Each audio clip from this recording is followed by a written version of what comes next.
నమస్తే, నేను Kavita. Welcome to iDream. వందల ఏళ్ల నిరీక్షణ, పోరాటాలు, ఉద్యమాల తర్వాత జనవరి 22, 2024 రోజున రామ్ లల్లా తన జన్మభూమిలో కొలువయ్యాడు. దివ్య భవ్య రామమందిర నిర్మాణంలో రామ్ లల్లాకి ప్రాణప్రతిష్ఠ జరిగింది. అయితే ఆ పోరాటంలో ముందు నుంచి ఉండి రామ్ లల్లాని చూసినటువంటి అలౌకిక ఆనందం, అనుభూతిని చెందినటువంటి సత్యవాణి గారు ప్రస్తుతం మనతో పాటుగా ఉన్నారు. అమ్మ నమస్కారం. అమ్మ నమస్కారం. అమ్మా, ప్రతి రోమంలో ప్రతి అణువున మనకు రాముడు ఉన్నాడు. మనం రాముణ్ణి లేకుండా, రామాయణాన్ని లేకుండా మన జీవితాన్ని మనం ఊహించుకోలేము. అసలు కృతయుగం అయిపోయిన తర్వాత త్రేతాయుగం ఆరంభమైనప్పుడు మానవుడికి ఎలా జీవించాలో తెలియడల్లా. అప్పటికి ఇంకా భాష, భావం వ్యక్తం చేయడం కానీ, ఈ ప్రకృతిలోని పంచభూతాలను ఎలా వాడుకోవాలో తెలియనటువంటి పరిస్థితుల్లో, దీన్ని ఏమనాలో కూడా తెలియనటువంటి పరిస్థితుల్లో, ఎలా ఉపయోగించుకోవాలి తెలియని పరిస్థితుల్లో ఒక మనిషికి ఒక తపన పుట్టింది. ఆ తపనే తపస్సుగా పరిణమించి అతను మనిషి నుంచి మనీష్ అయ్యాడు. ఆ మహర్షిలో నుంచి ఒక దివ్యమైన గానం బయటకు వచ్చింది. అదే శృతి అంటే వేదము. మరి వేదం అందరికీ అర్థం కాడల్లా. వేదం అర్థం కానట్టు చూస్తున్నాడు. ఈ తపస్సులో నుంచి వచ్చిన మనిషి మహర్షిగా మారిన ఇతనికి, అయ్యో నేను ఇంత వేదం చెప్తుంటే ఎవరికి అర్థం కావట్లేదు, సత్యం వద అని చెప్పాను, ధర్మంచర అని చెప్పాను, మరి అర్థం కానట్టు చూస్తున్నారు ప్రజలందరూ, మరి వాళ్ళకి అర్థమయ్యేటట్టు చెప్పడం ఎట్లాగా అని చెప్పేసి మహర్షులు మళ్ళీ ఒక రకమైన ఆలోచనలో పడిపోతే, అప్పుడు రాముడు, అప్పుడు ఆకాశవాణి పలికింది, నేనే దిగి వస్తున్నానయ్యా. ఏమి మీ ఏ అయోమయ పరిస్థితిలో పడిపోయినారు, అయోమయాన్ని నేను నివారిస్తాను, దాన్ని దూరం చేస్తాను. మీరు చేస్తున్నటువంటి తపస్సుకు నేను చాలా మురిసిపోతున్నా, ముచ్చట పడిపోతున్నా. మీ శరీరాలనే వేదికలుగా చేసుకుని తపస్సు ఆచరిస్తున్నారు. మిమ్మల్ని మీరు కాల్చేసుకుంటున్నారు ఈ తపస్సులో. అటువంటప్పుడు మిమ్మల్ని సేదతీర్చవలసిన బాధ్యత నా మీద ఉన్నది కదా. అడుగో వస్తున్నాడు, విజృంభిస్తున్నాడు సమయానికి రావణాసురుడు. ఈ లోకాన్ని తన పదఘట్టనల కింద నలిపేయడానికి చూస్తున్నాడు. అతనికి మరి చెప్పాలి కదా బుద్ధి. ఇదిగో పాపం పరశురాముడు కూడా సరైన క్షత్రియుడు కనపడేంత వరకు కూడా అందరినీ గొడ్డలతో నరుక్కుంటూ వస్తున్నాడు. అతనికి పాపం నేను అలసట తీర్చాల్సిన సమయం ఉంది కదా. అదిగో నేనే వస్తున్నా, నేనే వచ్చి మీకు మార్గదర్శకుడిని అవుతాను. ఎలా తల్లిదండ్రులు కొడుకులు, తల్లిదండ్రులు సంతానం ధర్మబద్ధంగా ఎలా ఉండాలో నా జీవితం ద్వారా నేర్పిస్తా. అన్నదమ్ములలో అన్నగా ఉండడం ఎట్లాగో, అన్నదమ్ములు ఎలా కలిసి ఉండాలో, ఎంతటి అనుబంధం ఉండాలో నేర్పిస్తా. గురువు దగ్గర శిష్యుడిగా చేరిన తర్వాత గురు శిష్యులకు బాంధం ఎంత గాఢంగా ఉండాలో చూపిస్తా, మీకు తెలియజేస్తా నా జీవితం ద్వారా. ఆ తర్వాత వివాహం చేసుకున్నది భార్యాభర్తలు ఎంత ఆదర్శంగా ఉండాలో మీకు నేర్పిస్తా. తర్వాత స్నేహితుడితో ఎలా ఉండాలి, ఎటువంటి వాడితో స్నేహం చేయాలో కూడా హెచ్చరిక చేస్తాను. ఆ తర్వాత భగవంతుడు భక్తుడు ఎలా ఉండాలో, వారిద్దరికి అనుబంధం ఏమిటో, ఆ అనుసంధానం ఎలా, అది కూడా నేర్పిస్తా. మానవుల రూపంలో ఇవన్నీ దిగొచ్చేసి ఇక రాజ్యాన్ని ఎలా పరిపాలించాలి అనేది కూడా మీకు నేను రుచి చూపించి ఇవన్నీ మీకు చెప్పేసి వెళ్ళిపోతానని చెప్పాడు. అలాగే చూపించాడుగా. అది దిగడానికే నారాయణుడు నరుడుగా దిగి వచ్చాడని కదా మన నమ్మకం రాముడు. అందుకనే కదా ఇప్పుడు ఆ రామరాజ్యం అనేది ఎలా ఉందో, అందులో 108 ఆ భరతుడు వచ్చినప్పుడు తను చక్రవర్తి కాక సలహా ఇవ్వకూడదు కాబట్టి కుశల ప్రశ్నలలోనే 108 సూత్రాలు బోధిస్తాడు కదా. వాటిలో 108 కాకపోయినా కొన్నైనా మనం స్వీకరించి, ఎన్ని ప్రశ్నలు వేస్తాడండి, ఎంత చక్కగా అడుగుతాడండి. అవన్నీ కూడా మనం కొన్ని తీసుకుని ఆచరింపగలిగి ఆ రామరాజ్యాన్ని కనుక ప్రతి ఒక్కరూ ఎన్నికలప్పుడు రామరాజ్యం ఇస్తానంటారు, మీకు ఇల్లు కట్టిస్తూ ఉంటారు, కూడుగు ఇస్తూ ఉంటారు, కూడు గుడ్డ గూడు, ఈ మూడే కదా నినాదం. రోటీ కపడా వర్ మకాన్. ఇందిరాగాంధీ గారి దగ్గర అదే నినాదాలు వింటూనే ఉన్నాం. అవన్నీ వాళ్ళు ఎలా ఇచ్చారు, వాళ్ళ అడ్మినిస్ట్రేషన్ ఎలా ఉండేది, వాళ్ళ సిస్టమ్స్ ఎట్లా వీటి మీద బాగా అధ్యయనం చేయాలి. రేపు పాలకులకు అందరికీ కూడా దీని మీద శిక్షణనివ్వాలి. రామాయణంలో వాల్మీకి మహర్షి ఇచ్చినటువంటి దీనిని, ఆ డిస్క్రిప్షన్లో దాని యొక్క అర్థం అంతరార్థాలు బోలెడున్నాయి. ఆ రీసెర్చ్ చేసిన వాళ్ళని పిలిపించండి, వాళ్ళతో మాట్లాడించండి, చెప్పి దాని ప్రకారంగా ఇంప్లిమెంట్ చేయండి. అవన్నీ ఉండబట్టి ఇప్పటికీ మన దేశం మీద ఎంతమంది దండెత్తినా, గుడి గోపురాలు ధ్వంసం చేసినా, ఎన్నో రకాల దాడులు ఇప్పటికీ చేస్తూ ఉన్నప్పటికీ కూడా ఇంకా మనం ఈ విధంగా నిలబడగలుగుతున్నాము అంటే, ఒకప్పుడు ఒక బొమ్మ ఉండేది చూడడం, ఇట్లా ఉంచితే మళ్ళీ నిలబడుతుంది, ఇలా ఉంచితే మళ్ళీ నిలబడుతుంది, బ్యాలెన్స్. అలా ఎంతమంది చేసినా కూడా మళ్ళీ మనం నిలబడుతున్నాం ఎప్పటికప్పుడు. దానికి కారణం ఏమిటి? రాముడు ఏలిన రాజ్యం ఇది. కృష్ణుడు ఏలినటువంటి భూమి ఇది, ఆర్యావర్తనమైన పుణ్యభూమి. ఎందరో మహర్షులు, తపస్సంపన్నులు, మునులు ఎంతో తపస్సు చేసి ఇప్పటికీ కూడా హిమాలయాలలో కూర్చొని తపస్సు చేస్తున్న వాళ్ళు ఉన్నారు కదమ్మా. సంబళ లాంటి ఇప్పటికీ ఉన్నారు కదా. మరి వారందరూ తపశ్శక్తి వృధా పోతుందా? అందుకని దానికి వారికి తగినట్టుగా మానవులను కూడా మానవత్వాన్ని మేలుకొలుపుకొని ధర్మం వైపుకు కనుక మనందరం కూడా ఉన్ముఖులమైనప్పుడే ఆ మందిర నిర్మాణానికి మనకి అప్పుడు వ్యక్తి నిర్మాణం, దాని ద్వారా వ్యక్తి నిర్మాణం ద్వారా జాతి నిర్మాణం. ఎప్పుడు నేను మొత్తుకునేది ఇదే. అందుకేగా నేను కాలేజెస్కి, స్కూల్స్కి వెళ్ళి పిల్లలతో చెప్పేది, చిన్నప్పటి నుంచి వాడికి ఇది పరిచయం చేస్తే అసలు ఎందుకు వెళ్తారు ఈ క్లబ్బులు, ఈ పబ్బులు, ఈ గంజాయిలకి పిల్లలు ఎంత అలవాటు పడిపోయి ఇదైపోతున్నారు. మరి దానికి ఎక్కడ పాఠ్యాంశాల్లో పెట్టలేదు కదా, తీసేశారుగా. బ్రిటిష్ వాళ్ళ టైంలో ఇంకా వాళ్ళే మీరు కొన్ని ఉంచారు, మనం ఇంకా నాశనం చేసుకున్నా. వాటిని ఇప్పటికైనా ఇంప్లిమెంట్ చేసి చిన్న వయసు నుండే తల్లి సీతమ్మ పిల్లలిద్దరికీ ఎటువంటి సంస్కారాన్ని నేర్పించిందో, లవకుశులిద్దరికీ ఆ విధమైన సంస్కారాలు రాబోయే తరాలకి నేర్పించడానికి కావలసినటువంటి మెలకువలు ఏవైతే ఉన్నాయో అవన్నీ కూడా మనం ఇంప్లిమెంట్ చేసినప్పుడు అప్పుడు రాముడు సంతోషిస్తాడు. అప్పుడు రాముడికి ఏది ఇష్టం అది చేయడం కావాలా, మనకేది ఇష్టమో మనం చేసుకోవడం కావాలా? ఏమ్మా, కేవలం విగ్రహం ఏర్పాటు చేసినంత మాత్రాన, మందిరం కట్టించినంత మాత్రాన సరిపోదు. మనం ఏదైతే రామరాజ్యం, ధర్మరాజ్యం అనుకుంటున్నామో అది కావాలి. అది అయినప్పుడు ఆయన అనుగ్రహం అనుకుంటుంది. నిజమే. లేకపోతే ఆయన పిలిచి అవమానం చేసినట్టు, ఎంతకుముందే బాగుంది కదరా గుడారాలను, హాయిగా ఉండేవాడిని, ఎందుకు తెచ్చిపెట్టారు నన్ను అంటాడుగా. దేనికోసం పెట్టారు, ఎవరి కోసం పెట్టారు? అప్పుడు ఒకటమ్మా, ఈ రోజున రాముడే కోర్టులో కేసు వేసుకుని, రాముడేమి కోర్టులో కేసు వేసుకుని నా మందిని నాకు ఇమ్మని ఇప్పుడు అడగడా, అలాంటి వ్యక్తిత్వం కలిగిన వాడు కాదు రాముడు. ఈ అనుగ్రహం అంతా రామేశ్వరుడిది. ఈశ్వరుడు ఆరాధిస్తాడు రాముడిని, రాముడు ఈశ్వరుడిని ఆరాధిస్తాడు. తన ఆరాధ్య దైవానికి జరుగుతున్నటువంటి దీనిని ఆ రామేశ్వరుడైనటువంటి ఆ పరమశివుడి యొక్క అనుగ్రహంతో వచ్చింది ఇది. రాముడు దాని గుడి కట్టమని అడుగుతాడా? అడగడగా. ఏం అడుగుతాడా? మన భక్తి అది, మన శక్తి. మన ఆరాధ్య దైవానికి అవమానం జరుగుతున్నప్పుడు దాన్ని మేలుకోవాల్సిన కర్తవ్యం మన మీద ఉన్నది, అది మానవులంగా. అంతే కదా. మా పూజ మేము చేసుకుంటున్నామంటే మాకెందుకు లేండి, అది భక్తి ఎలా అవుతుంది? నిజమే.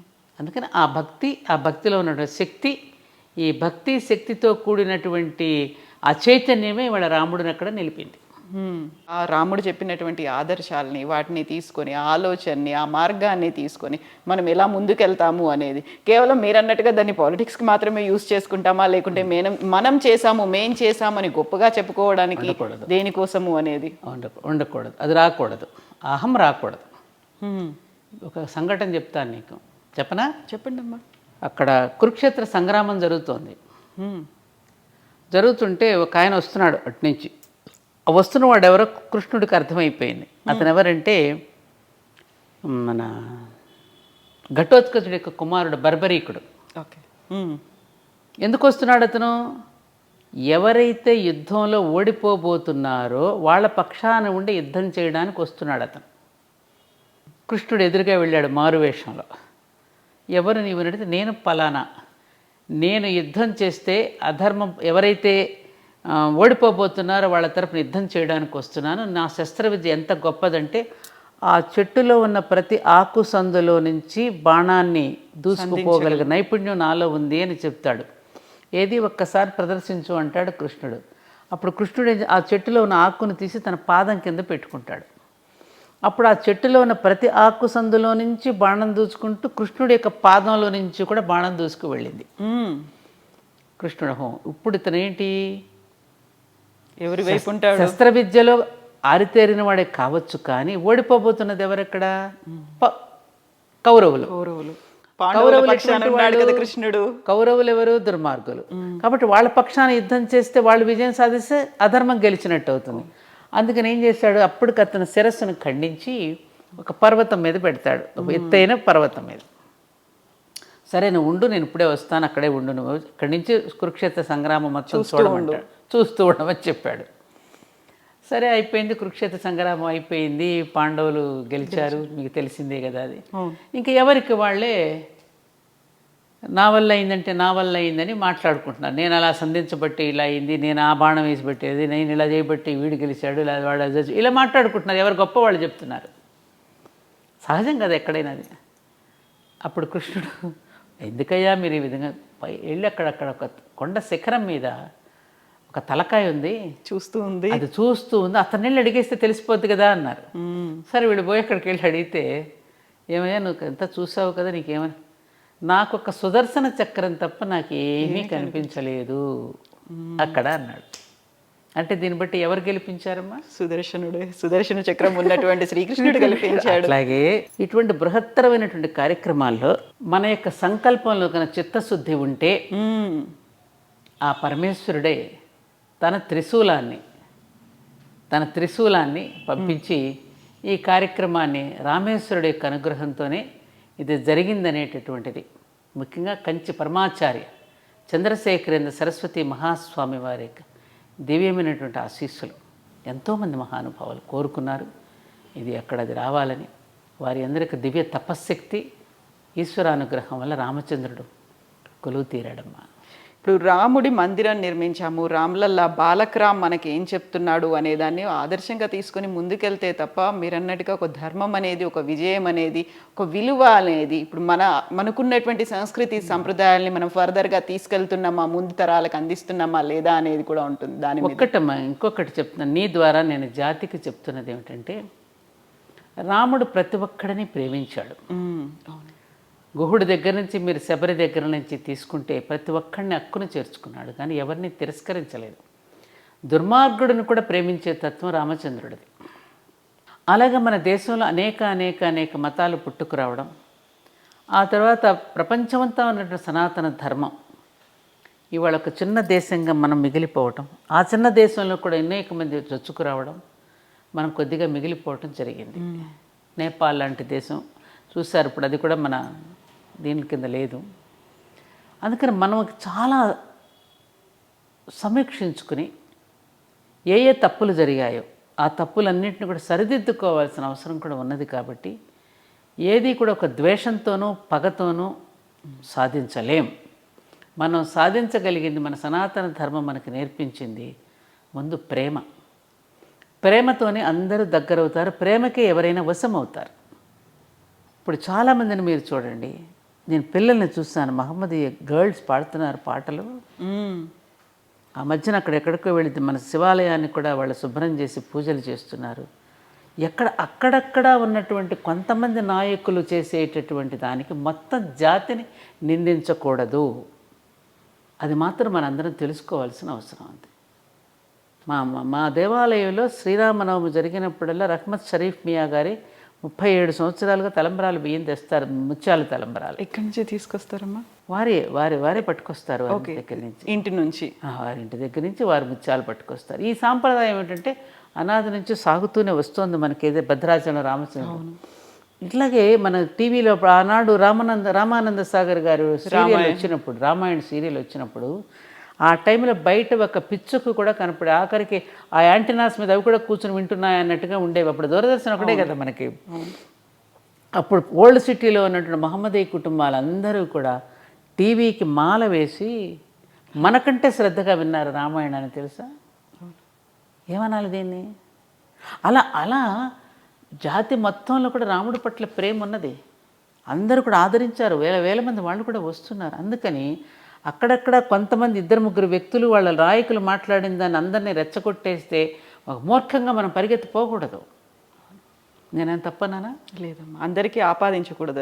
అది వారి వ్యక్తిగత అభిప్రాయమా, వ్యక్తిగత ప్రయోజనాలు ఉన్నాయా అక్కడ ఆపాదించకూడదు. అది మాత్రం వాళ్ళు ఎందుకనంటే యూత్ కదా, ఇప్పుడు మన కుర్రవాడు వయసు, ఇప్పుడు ఈ కుర్రవాళ్ళు వయసు ఉన్నారు, వాళ్ళకి మొదట అంతా చరిత్ర తెలియకుండా ఏదో ఒక్క విషయాన్ని మనం చెప్పి వాళ్ళని రెచ్చగొట్టేస్తే, నేను బాంబేలో జరిగింది ఏంటి, కారు మీద పాపం ఎవరో దేవాలయానికి వెళ్తున్న వాడు వెంటపడి రాళ్ళు వేసి కొట్టారు.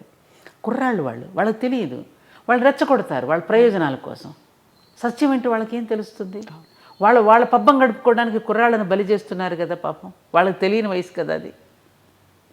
అందుకని ఒక నాయకులు చేసేటువంటి తప్పుని ప్రతి ఒక్కళ్ళని అనుకనుకుని చూస్తే ఎప్పుడు జీవితంలో సంఘర్షణే ఉంటుందిరా.